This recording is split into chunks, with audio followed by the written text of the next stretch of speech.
Bonjour chers étudiants, je poste cette vidéo pour vous expliquer les modalités de l'examen qu'on a prévu pour le 5 juillet. Ce 5 juillet, je vous explique le contexte comme je vous ai dit par mail. On doit délibérer le 8 et comme il n'y a que mon module qui manque, il faut qu'on trouve une solution. Alors j'ai pensé à plusieurs solutions, j'ai retenu la meilleure pour vous. Alors, on va procéder comme suit. Alors, ça ne s'affiche pas. Alors, ça vient ou pas? Voilà, c'est le calendrier du mois de juillet 2020. Le dimanche prochain, on sera le 5. Je vous envoie le sujet vers 9h. À 9h, Inch'Allah, si tout va bien. Alors, je vous envoie le sujet. Vous avez 24 heures, c'est-à-dire jusqu'au 6, le lendemain à 9h, pour m'envoyer vos réponses. D'accord? Alors, je prépare un sujet fichier Word. Je vous l'envoie. Vous avez le micro, vous avez Internet, vous faites ce que vous voulez. Vous avez toutes les ressources à votre disposition. Vous répondez et vous me renvoyez la réponse de 6. D'accord? Alors, pour ceux qui n'ont pas de PC, qu'est-ce que vous faites? Vous prenez le sujet, vous le visualisez sur votre téléphone et vous répondez sur une feuille blanche. Une fois terminé, vous prenez une capture écran et vous me renvoyez la solution.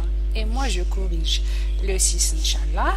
Je dois remettre les notes le 7 au plus tard l'après-midi. La matinée, je vais vous donner rendez-vous pour que vous puissiez consulter vos feuilles. Je vous envoie par mail le corrigitype, vos feuilles avec mes remarques, etc. Vous consultez et on va voir si ça va ou pas. D'accord? Alors, je répète, le 5, le dimanche, le 5 à 9h, je vous envoie les sujets. Vous travaillez pendant 24 heures.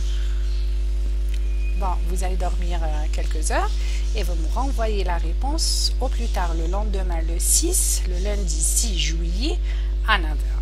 Vous avez Internet, vous pouvez utiliser n'importe quelle ressource. Vous êtes grand, j'espère que vous n'allez pas travailler en groupe parce que si je sens qu'il y a une réponse qui est collective, je vais la comptabiliser pour la première personne.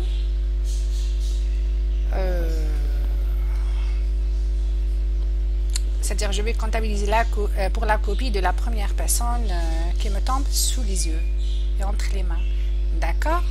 Alors, voilà, pour l'activité, parce qu'il y a pas mal d'entre vous qui m'ont demandé à propos des activités. Les activités, quand on a fait le TP sur l'éclairement, on a traité une base de données, on a appris comment la décrire, comment représenter les différentes données, température, éclairement, etc. Puis comment calculer des valeurs moyennes, mensuelles, journalières, etc. et comment les représenter également. Puis chercher les minimales, les maximales, etc. Puis la deuxième partie, je vous ai donné la caractéristique mesurée d'un module photovoltaïque, c'est-à-dire la caractéristique des données IUV. On a représenté la courbe IUV, on a déduit la courbe PV, puis on a cherché les points remarquables ICC, V, CU et le point de puissance max en utilisant la fonction find de MATLAB. Alors, j'ai survolé les rapports que vous m'avez envoyés sans les corriger.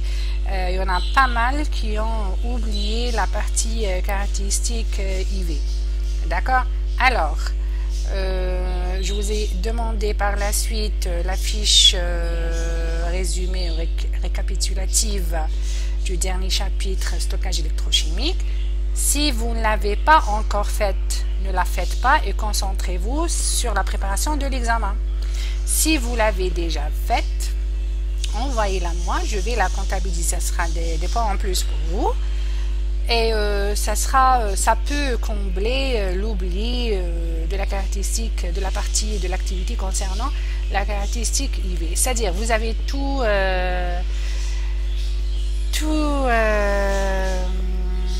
les avantages, profitez-en et à dimanche, Inch'Allah. Voilà.